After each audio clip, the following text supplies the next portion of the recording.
السلام عليكم ورحمة الله وبركاته. الحمد لله وحده والصلاة والسلام على من لا نبي بعد أما بعد فأعوذ بالله من الشيطان الرجيم. يا أيها الذين آمنوا كتب عليكم الصيام كما كتب على الذين من قبلكم لعلكم تتقون. وعن أبي هريرة رضي الله تعالى عنه قال قال رسول الله صلى الله عليه وسلم من صام رمضان إيمانا واحتسابا غفر له ما تقدم من ذنبه ومن قام رمضان إيمانا واحتسابا غفر له ما تقدم من ذنبه ومن قام ليلة القدر إيمانا واحتسابا غفر له ما تقدم من ذنبه.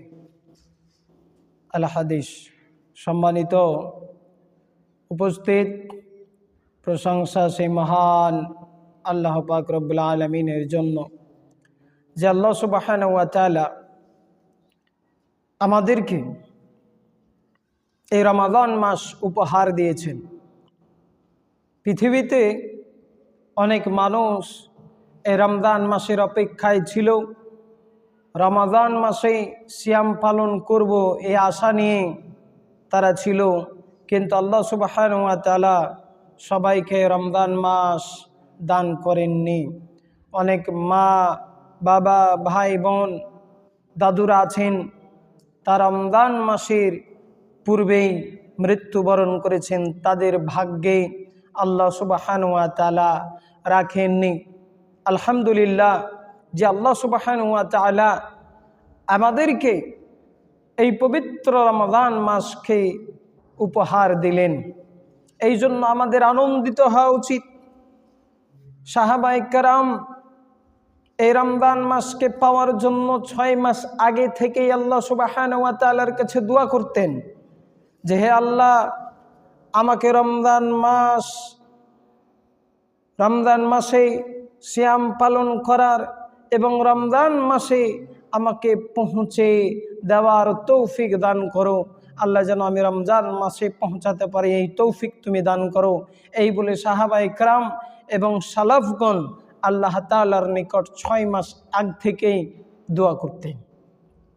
আমরা করেছি, আমরা কিন্তু রমজান মাসকে পাওয়ার জন্য আল্লাহ রাব্বুল আলামিনের কাছে দোয়া করি না, অথচ সাহাবায়ে কেরাম সালাফগণ করেছেন, তাবেঈনগণ করেছেন, উপহার দিয়েছেন আল্লাহ সুবহানাহু ওয়া তাআলা। আলহামদুলিল্লাহ, আবারও শুকরিয়া আদায় করি যে পৃথিবীতে কোনো মানুষ যখন কাউকে কোনো কিছু উপহার দেয় তখন মানুষ খুব আনন্দিত হয়, হোক সেটা স্কুল কলেজ অথবা খেলার কোনো ময়দানে অথবা অন্যান্য কোনো অনুষ্ঠানে। মানুষ যখন কোনো মানুষকে কোনো কিছু গিফট দেয়, উপহার দেয়, তখন মানুষ অনেক আনন্দিত হয়। কিন্তু আল্লাহ সুবহানাহু ওয়া তাআলা যে আমাদেরকে এই রমজান মাস উপহার দিলেন, গিফট দিলেন, এর জন্য কি আমাদেরকে আনন্দিত হতে হবে না? এই জন্য এত সুন্দর একটি মাহে রমজান মাস, গুনাহগুলোকে ক্ষমা করিয়ে নেওয়ার মাস, তওবা করার মাস, নেকি অর্জনের মাস, কোরআন তিলাওয়াতের মাস, দান সাদকার মাস, এই মাস আল্লাহ সুবহানাহু ওয়া তাআলা আমাদেরকে উপহার দিলেন, এই মাসে পৌঁছার তৌফিক দিলেন। এই জন্য আমরা সকলেই আল্লাহ রাব্বুল আলামিনের সংক্ষিপ্তভাবে প্রশংসা জ্ঞাপন করে বলি আলহামদুলিল্লাহ।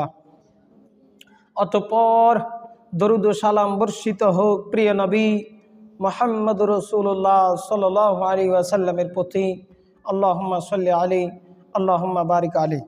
সম্মানিত উপস্থিতি, আজকে আপনাদের সামনে যে বিষয়টি নিয়ে আলোচনা করব সে বিষয়টি হলো রমাদান মাসকে কেন্দ্র করে, সিয়ামকে কেন্দ্র করে।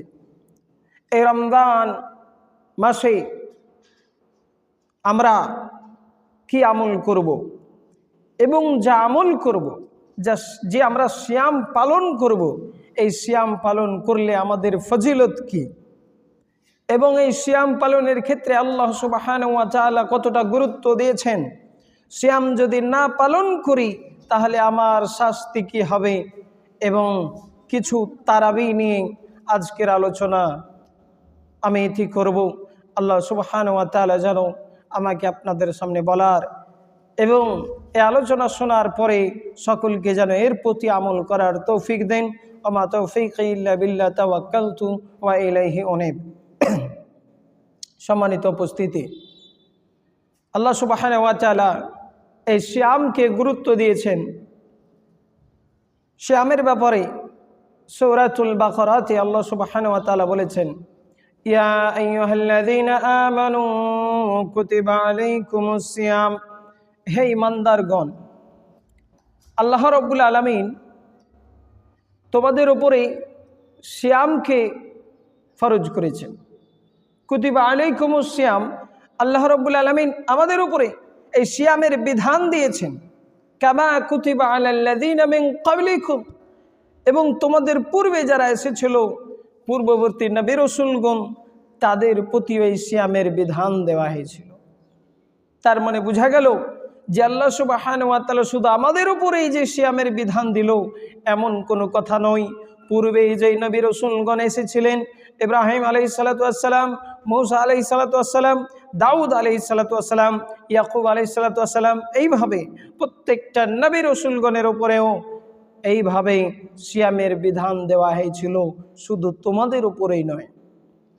কিসের জন্য আল্লাহ সুবহানাহু ওয়া তাআলা সিয়ামের বিধান দিলেন, এই কথাটাও আল্লাহ সুবহানাহু ওয়া তাআলা তার পরের অংশে বর্ণনা করছেন, লাআল্লাকুম তাত্তাকুন, যাতে করে তোমরা মুমিন হয়ে যাও, পরহেজগার হয়ে যাও, ইমানদার হয়ে যাও, দিনদার হয়ে যাও, আল্লাহ ভীরু হয়ে যাও।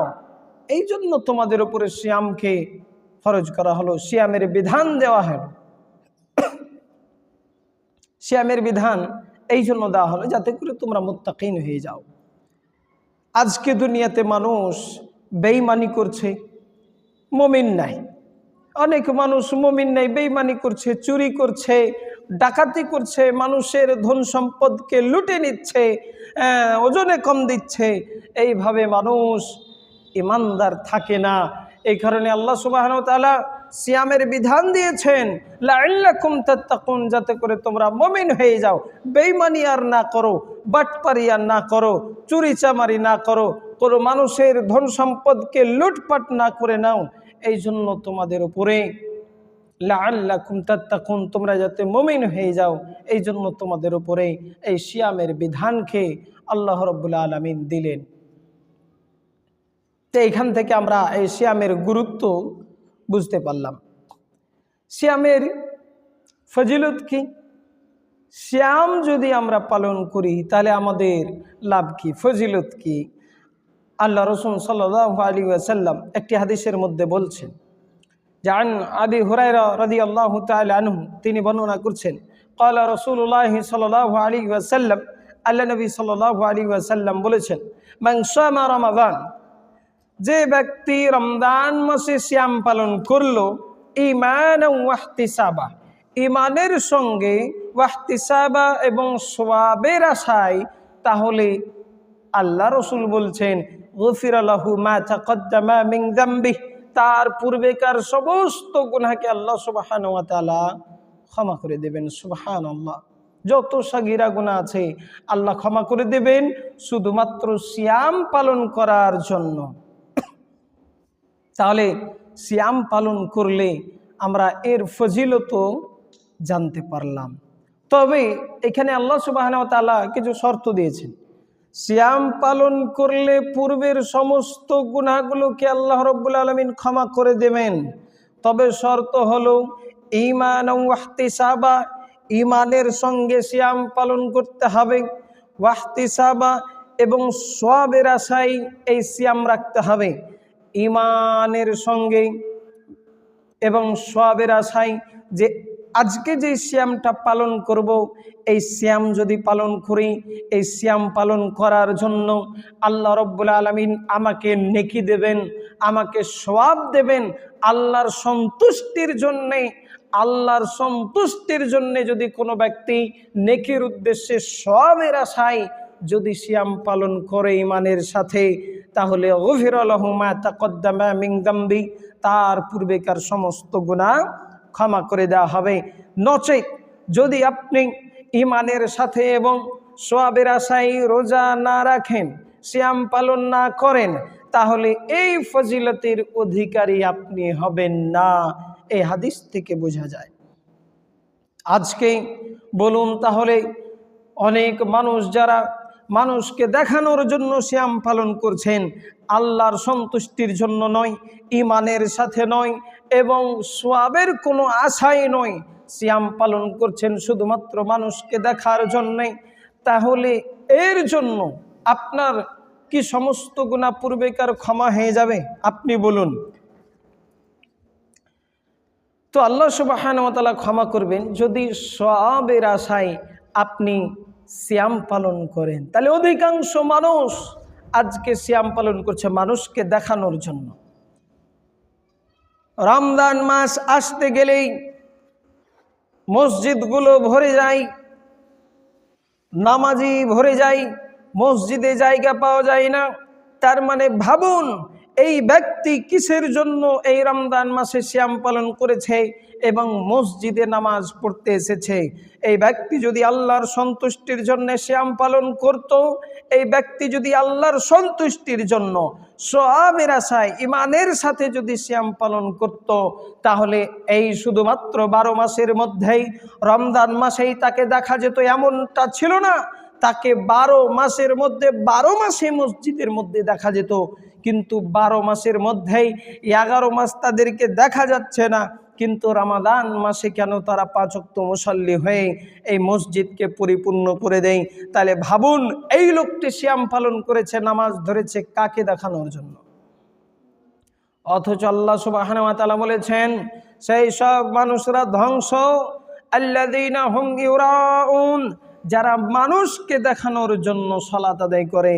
তাহলে আপনি বলুন, রমজান মাসে আপনি সালাত আদায় করলেন, বাকি 11 মাস আপনাকে দেখা যায় না, আপনি আল্লাহর সন্তুষ্টির জন্য সালাত আদায় করলেন? তো একটু ভাবনা চিন্তা করুন, একটু ভাবুন। তাহলে সিয়াম পালন করলে অনেক ফজিলত আছে, অনেক ফজিলতের কথা আছে। তারপরে এবার আমি বলবো, সিয়াম যদি আমরা না পালন করি, অনেক ভাই বাবা আছে যারা সুস্থ শরীরেও সিয়াম পালন করছেন না, ঘুরে বেড়াচ্ছেন, পানাহার করছেন, আমাদের সামনেই সিয়াম রাখছেন না। তারা রাখতে পারবে, তা সত্ত্বেও সিয়াম পালন করছেন না।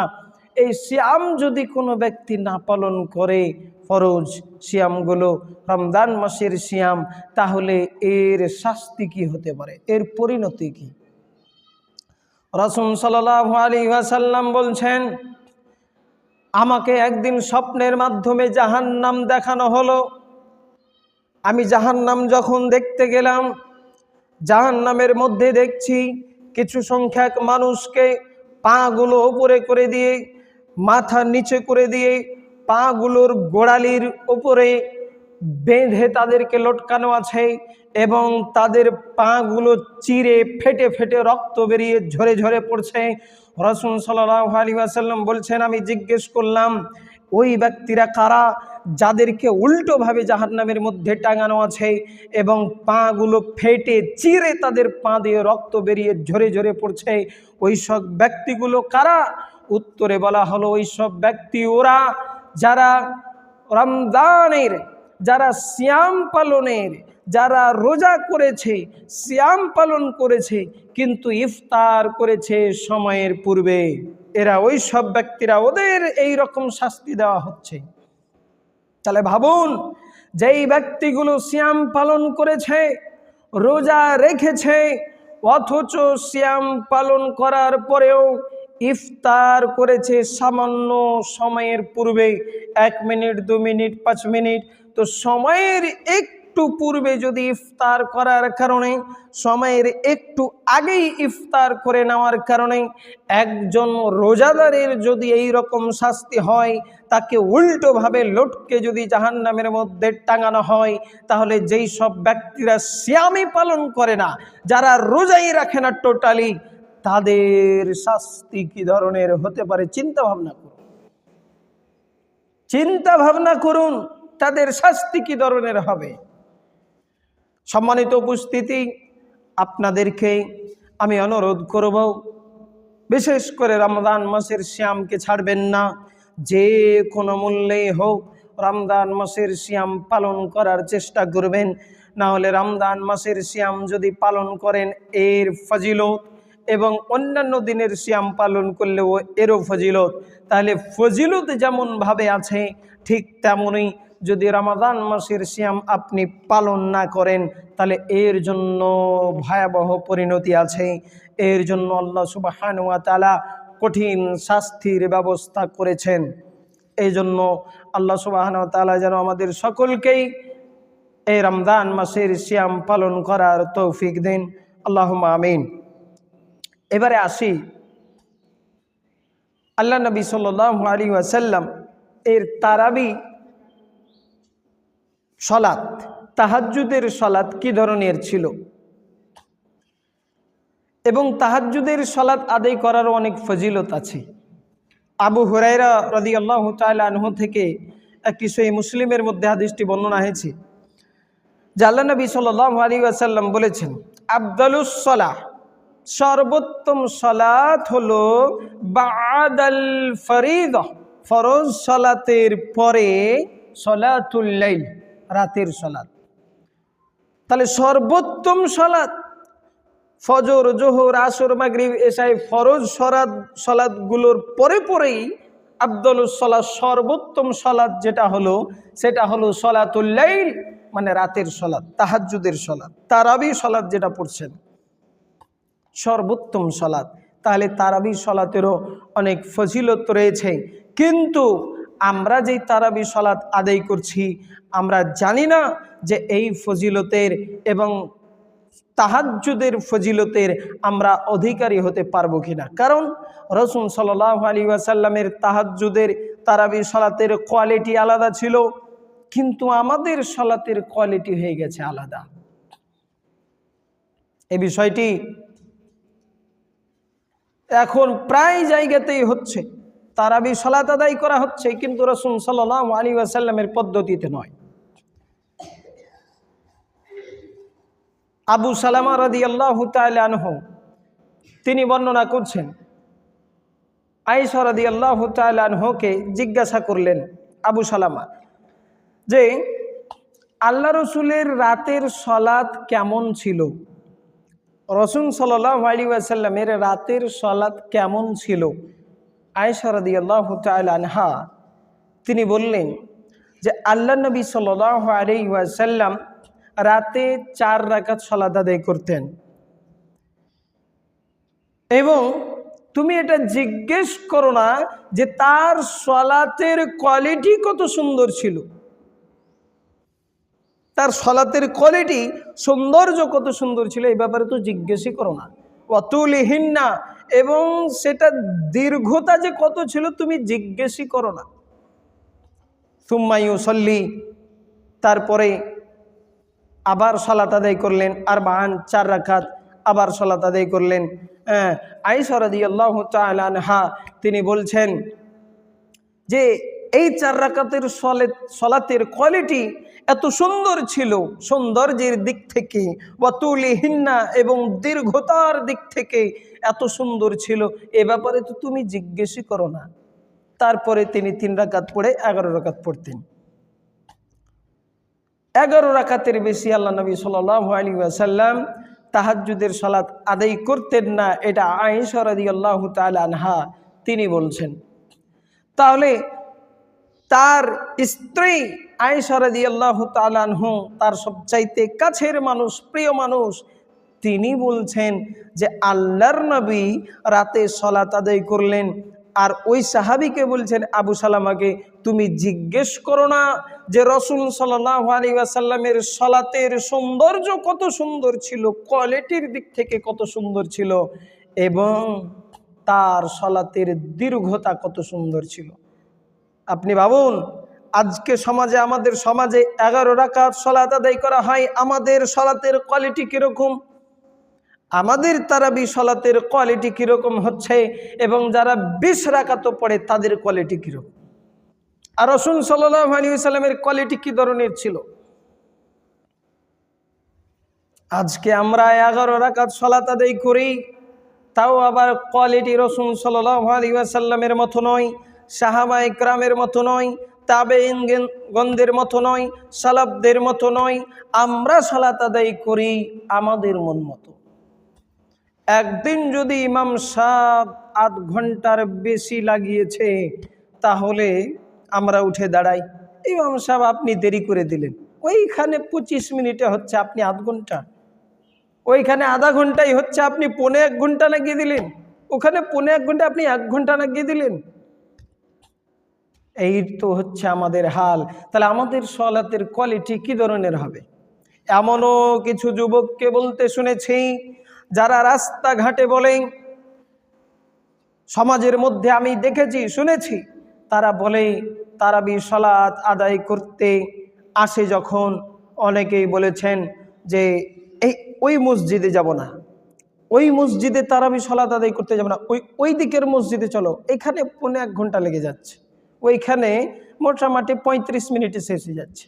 আরে তোমার উচিত ছিল যে ওইখানে নয়, যেই মসজিদের মধ্যে নামাজ হয় রাসূল সাল্লাল্লাহু আলাইহি ওয়াসাল্লামের পদ্ধতিতে, যেই মসজিদের মধ্যে নামাজ আদায় করা হয় ধীর স্থিরভাবে, যেই মসজিদে নামাজ আদায় করা হয় আরকানগুলোকে সঠিকভাবে কোরআন তিলাওয়াত হয়, সহি শুদ্ধভাবে মাখরাজ সঠিকভাবে উচ্চারণ হয়, কোরআন শুদ্ধভাবে পড়া হয় এবং নামাজগুলো ধীর স্থিরভাবে কোয়ালিটি সুন্দর করে রাসূল সাল্লাল্লাহু আলাইহি ওয়াসাল্লামের পদ্ধতিতে আদায় করা হয়, আমরা সেই মসজিদে তারাবি সালাত আদায় করতে যাব, আমরা সেই মসজিদের মধ্যে তাহাজ্জুদের সালাত আদায় করব।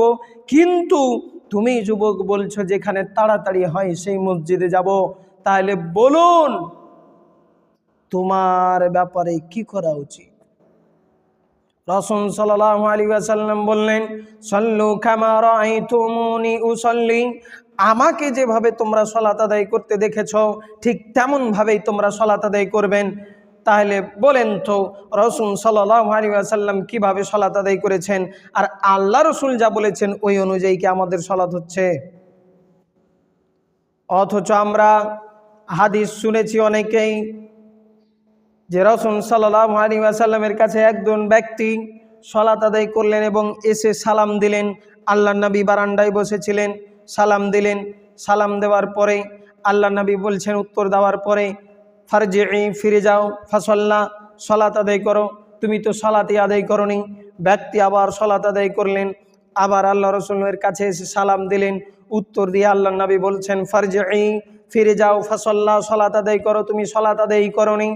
2-3 বার এইরকম করার পরে ব্যক্তি বলছে, আল্লাহ রসুল আপনি আমাকে শিখিয়ে দিন সালাত আদায় করা, আপনি আমাকে শিখিয়ে দিন। রাসূল সাল্লাল্লাহু আলাইহি ওয়াসাল্লাম তাকে বললেন, তুমি এইভাবে সালাত আদায় করো, রুকু এবং সাজদাগুলোকে ঠিক করো, ধীর স্থিরভাবে সালাত আদায় করো। তাহলে বলুন তো সম্মানিত উপস্থিতি, আসলেই কি ওই ব্যক্তি সালাত আদায় করেননি? ওই ব্যক্তি সালাত আদায় করেছে, রাসূল সাল্লাল্লাহু আলাইহি ওয়াসাল্লামের কাছে এসেছে, কিন্তু আল্লাহর নবী বলছেন তুমি সালাত আদায় করোনি। তার মানে সালাত তো আদায় করেছে, কিন্তু হয়নি কেন? বললেন আসলে ওই ব্যক্তি সালাত আদায় করেছে, কিন্তু ওর রুকু সাজদাগুলো ঠিক হচ্ছিল না, ওর রুকু সাজদাগুলো হতে পারে ফাটাফাট দিয়ে চলে আসছিল। এই জন্য রাসূল সাল্লাল্লাহু আলাইহি ওয়াসাল্লাম বললেন তোমার সালাত আদায় হয়নি, তুমি সালাতই আদায় করোনি। তাহলে ওই রাসূল যদি আজকেও থাকতো, ওই নবী মুহাম্মদ সাল্লাল্লাহু আলাইহি ওয়াসাল্লাম যদি আজকে থাকতো, তাহলে এই সব মুসাল্লিদেরকে সকলকেই বলে দিত যে তোমাদের কারো সালাত আদায় হয়নি। আপনি রুকু সাজদা ঠিক করেন না, তাড়াহুড়ো করে রুকু সাজদা করছেন এবং অন্যান্য মসজিদের দিকে আপনি দেখছেন আধা ঘন্টায় হয়ে গেল। তোমার উচিত ছিল যে মসজিদে রসুলের অনুযায়ী, রসুল সাল্লাল্লাহু আলাইহি ওয়াসাল্লামের সালাত অনুযায়ী সালাত আদায় করা হয়, সেই মসজিদে গিয়ে আমি তারাবি সালাত আদায় করব, সালাত আদায় করব, এটা আমাদের উচিত ছিল। তারপরে তারাবি বিষয়ে 2-1টি কথা আর আমি বলে দিই। অনেক মসজিদ থেকে মসজিদের ইক্তেদা করে 30 পা, 40 পা, 50 পা দূরে এমনকি এর চাইতেও বেশি দূরে, ডাইনে বামে সামনে অনেক দূর থেকে ইমামের ইক্তিদা করে মসজিদের মাইকের আওয়াজ শুনে বাড়িতেই মহিলারা জামাত করে তারাবি সালাত আদায় করে। এটা আসলে যাবে কিনা?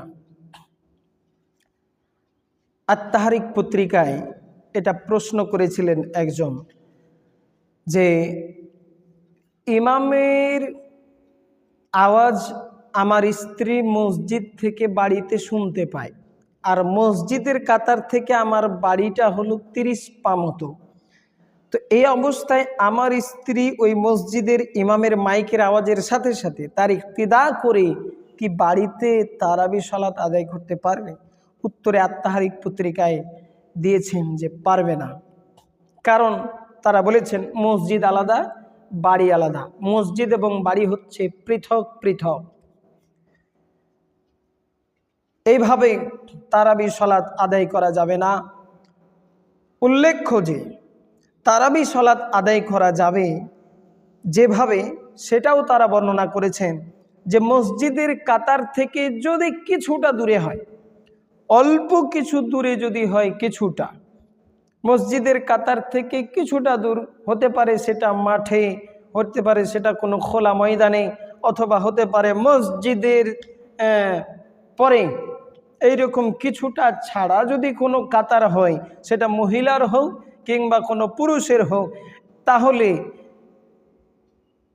এই অবস্থায় ইমামের ইক্তিদা করে যদি মাইকের মাধ্যমে হলেও যদি ইক্তিদা করা সম্ভব হয়, তাহলে এইভাবে জামাত করে তারাবি সালাত আদায় করা যাবে। কিন্তু বেশি দূরে ডাইনে বামে এইভাবে যাবে না। মসজিদের কাতার থেকে কিছুটা যদি দূর হয়, যদিও তার মসজিদের কাতারের পরে যদি একটি নহর থাকে, যদিও একটি নহর থাকে, অথবা আউজিদারুন, যদি বা একটি দেওয়ালও থাকে, তারপরে যদি কাতার লাগে, তারপরেও ইক্তিদা করে সালাত আদায় করা যাবে। এটা মসজিদের কিছুটা দূর হলে, পাশাপাশি হলে। হাসান রহমাতুল্লাহ আলাইহি তিনিও বলেছেন এই কথাটা, যে যদি মসজিদের পাশে একটি নহরও থাকে কিংবা রাস্তাও থাকে, আউজিদারুন অথবা একটি প্রাচীর থাকে, তারপরে ইক্তিদা করা যদি সম্ভব হয় ইমামের আওয়াজ শুনে, তাহলে এভাবেই তারাবি সালাত আদায় করা যাবে। নচেত 30-40 পা দূরে ডাইনে বামে অত দূরে এইভাবে জামাত করে মহিলারা বাড়ি থেকে ইক্তিদা করে সালাত আদায় করতে পারবে না। এ বলেই আজকের আমার সংক্ষিপ্ত আলোচনা ইতি করলাম। আল্লাহ সুবহানাহু ওয়া তাআলা যেন আমাদের সকলকেই এই আলোচনা অনুযায়ী আমল করার তৌফিক দান করেন। ওয়া মা আলাইনা ইল্লাল বালাদ। আসসালামু আলাইকুম ওয়া রাহমাতুল্লাহি ওয়া বারাকাতুহু।